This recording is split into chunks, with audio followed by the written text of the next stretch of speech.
Hello there! Thanks for tuning into Bricklink. I'm Chris, and LEGO just opened their largest LEGO store in the world here in New York, the 5th Avenue LEGO store.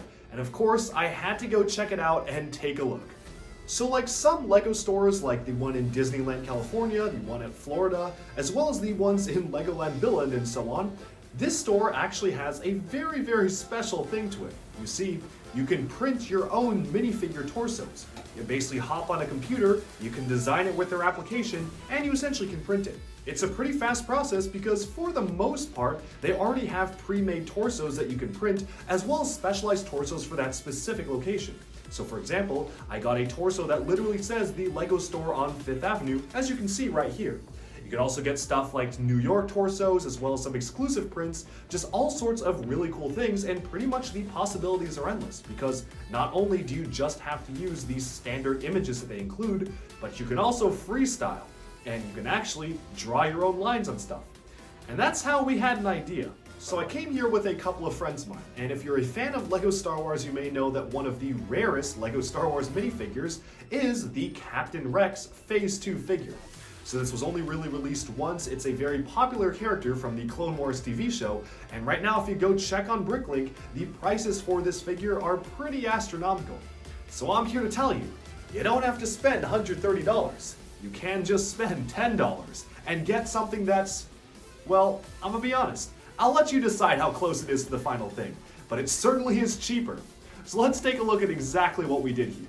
So we start off, we walk up to the design your own minifigure booths, and that's where we had this idea. What if we literally just drew the exact Phase 2 Captain Rex torso? 1 hour later, we actually succeeded. And I don't know if I would use the word succeeded, but we got something, and I'm gonna be honest, it was a lot better than I thought it would be. So how did we actually do this? So I sat down and we looked at an image of the torso for a very long time. Long enough for the LEGO employees to ask us what on earth we were actually doing there. And eventually, after we figured out and explained to them what we were doing, we started creating the torso for the Phase 2 Captain Rex. Now here's a trick, inside tip right here. If you want to draw a straight line, the machines aren't really that good at doing so. I even brought a stylus and it wasn't really that good. However, just type in the letter I, and there's your straight line. You can really just rotate it, shrink it, expand it however large you want on the torso itself, and you can see that basically every single straight line on this is just me typing the letter I, changing the color to black, and manually shrinking the size and rotating it. It is not an intuitive interface. It takes a long time getting used to, and it did take us a very long time to get it done, but we eventually did. You can see right here some videos of me taking an excruciating amount of time to go detail by detail, trying to get the exact colors for the exact torso, until finally, many minutes later, we were able to send it off to print. So let's now take a look at what it looks like. So taking a look at this torso right here, close up, it's pretty obvious that this is pretty much just hand drawn. Sure, there are some pretty straight lines here from just typing in the letter I and whatnot, but for the most part I kinda had to trace a lot of this by hand, and it's fairly obvious this is not 100% the correct one as soon as you look at it in closer detail. For instance, at one point I literally just gave up doing the tally marks for the kill count. He's supposed to have 2 sets, I just put on 1 and called it good, because that was a really tedious one to make, and even as we flip it around to the back, I will have to say honestly that the back panel detailing is not nearly as bad as I thought it would be, but it's still pretty rough, and I got really lazy near the end and just put in some of their pre-made images, which you can see right there with the pauldrons on the back pockets there, which do add a good amount of detail, but obviously, as you can see, not my best work, not really exactly what you're supposed to be getting out of this torso, but I'm gonna be completely honest.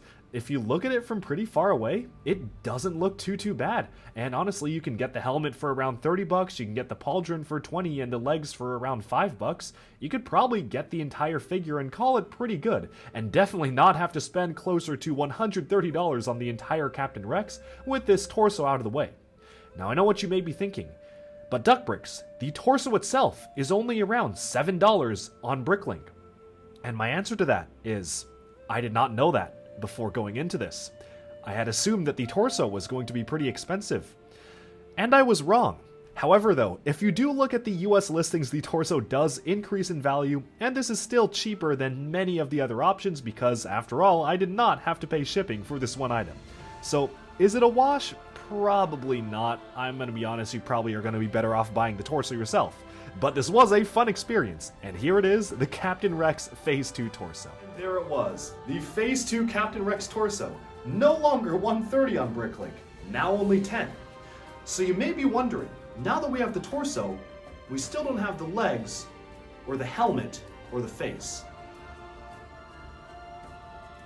Alright, well thank you for tuning into Duckbricks. I hope you enjoyed this video. Stay tuned for even more LEGO news, reviews, discussion, and analyses coming your way very soon, and I'll talk to you again later. Bye bye for now. So I'm gonna be completely honest, I literally intended this video to be a joke. I was gonna put the whole thumbnail saying, oh, you don't need to spend $130 on Captain Rex when you can get him for $10, and show a hilariously awful torso. Because if you look at it zoomed in, it looks real bad. But to my surprise, and my friend's surprise as well, from a distance, and honestly, unless you really inspect it up close, the torso was not too bad. Obviously, there are still some laughably, funnily bad aspects of it, but it wasn't nearly as awful as I thought it would be. Which I guess kind of leaves this video in an awkward spot where it's not really too funny because the torso isn't as hilariously bad as I thought it would be, but it also isn't really a legitimate way to get Captain Rex because the torso is just bad enough, it doesn't really pass under clear scrutiny.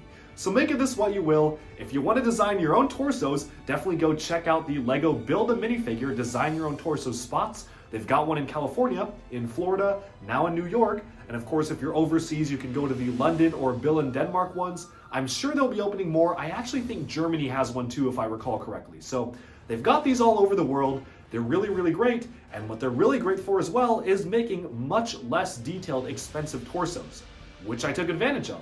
So another torso here that's completely unrelated to the Captain Rex torso is this fellow right here.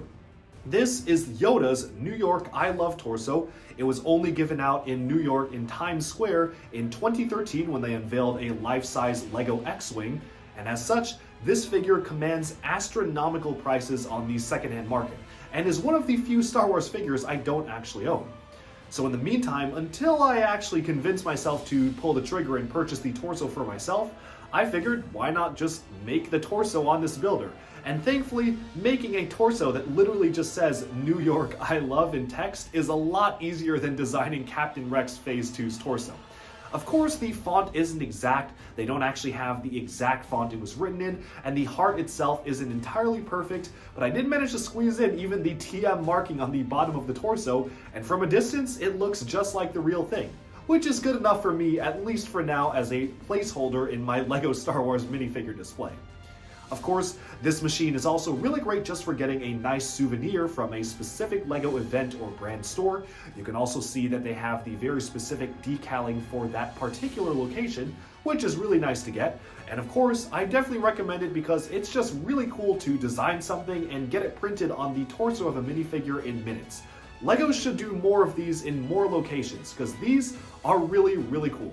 But that's all I got for today. Thank you so much for tuning into Duckbricks, and definitely stay tuned for more LEGO news, reviews, discussion, and analyses coming your way very soon. And thank you so much. Bye bye for now.